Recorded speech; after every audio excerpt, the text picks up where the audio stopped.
नमस्कार दोस्तों, आप सबका स्वागत है श्रीमद् भगवत गीता के अध्याय 13 में।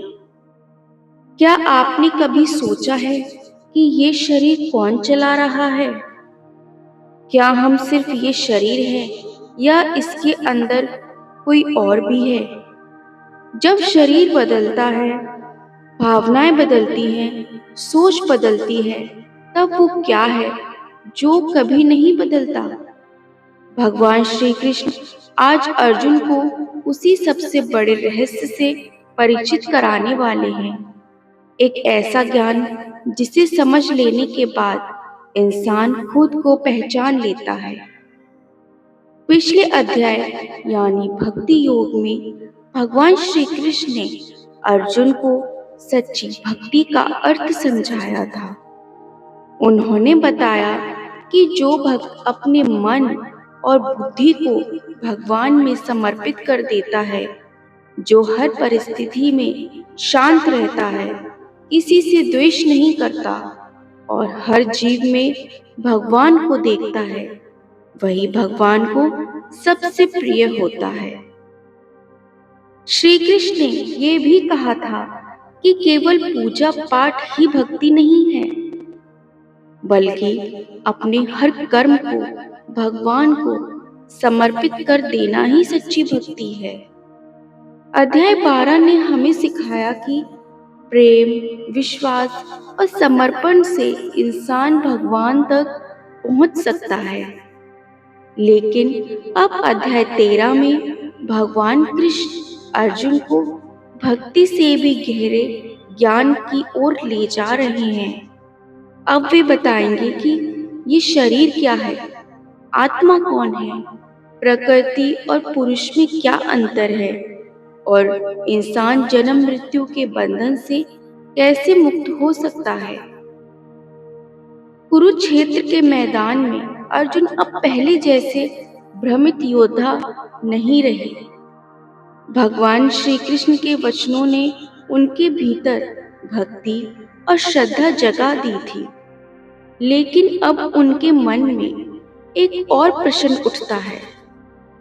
अर्जुन हाथ जोड़ के भगवान श्री कृष्ण से पूछते हैं, हे प्रभु, मैं जानना चाहता हूँ कि प्रकृति क्या है, पुरुष कौन है, शरीर क्या है और इस शरीर के अंदर रहने वाला ज्ञानी कौन है।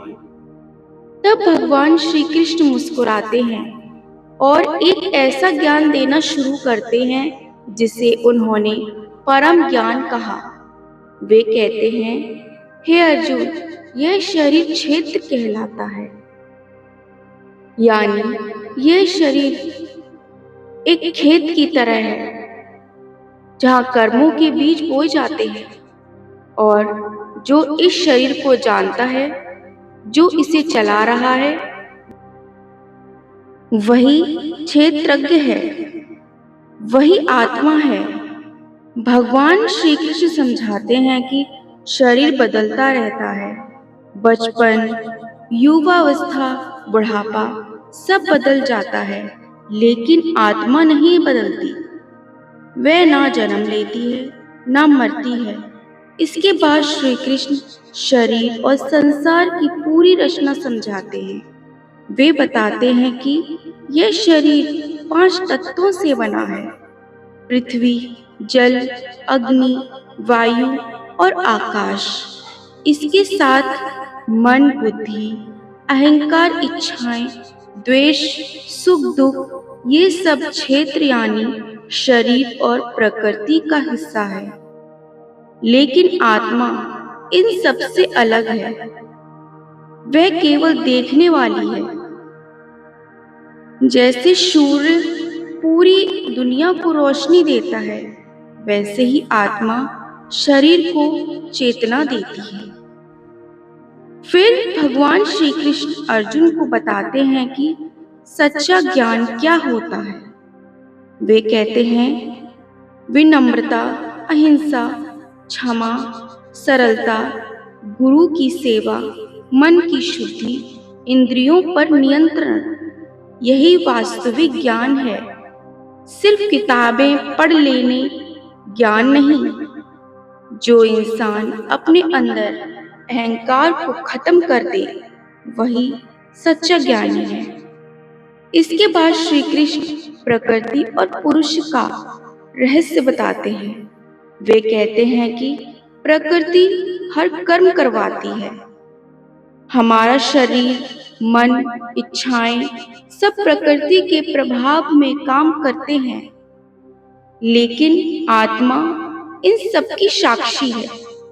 वह ना कुछ करती है, ना किसी कर्म में बंधती है।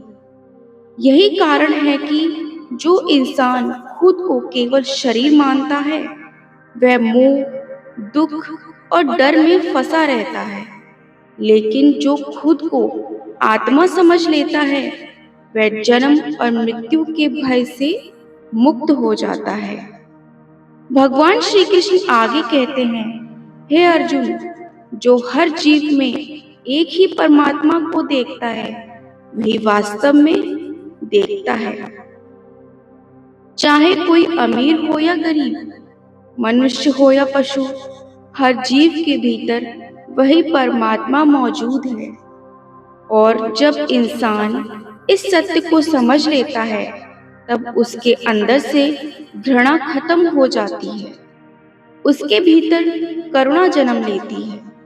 वह संसार में रहकर भी संसार से ऊपर उठ जाता है।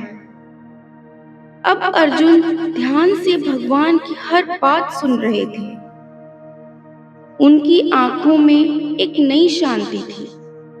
उन्हें समझ आने लगा था कि असली युद्ध बाहर नहीं, अंदर चल रहा है। शरीर और आत्मा के बीच का अंतर समझना ही जीवन का सबसे बड़ा ज्ञान है। जब इंसान खुद को सिर्फ शरीर मानता है तब वह हर छोटी बात से टूट जाता है, लेकिन जिस दिन उसे एहसास हो जाए कि वह आत्मा है, उसी दिन उसके सारे डर खत्म होने लगते हैं। अध्याय 13 हमें सिखाता है कि यह शरीर केवल एक माध्यम है, असली पहचान आत्मा है। और जो खुद को पहचान लेता है उसे पूरी दुनिया का रहस्य समझ आ जाता है।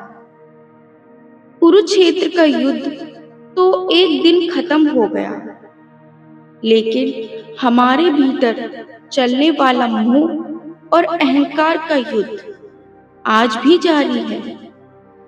अब फैसला हमें करना है, क्या हम सिर्फ शरीर बनकर जिएंगे या आत्मा को पहचानकर जीवन का असली सत्य जानेंगे। तो दोस्तों, आज का ज्ञान आपको कैसा लगा कमेंट में जरूर बताना। वीडियो को लाइक सब्सक्राइब करना मत भूलना। आप सबको मेरी तरफ से जय श्री कृष्णा।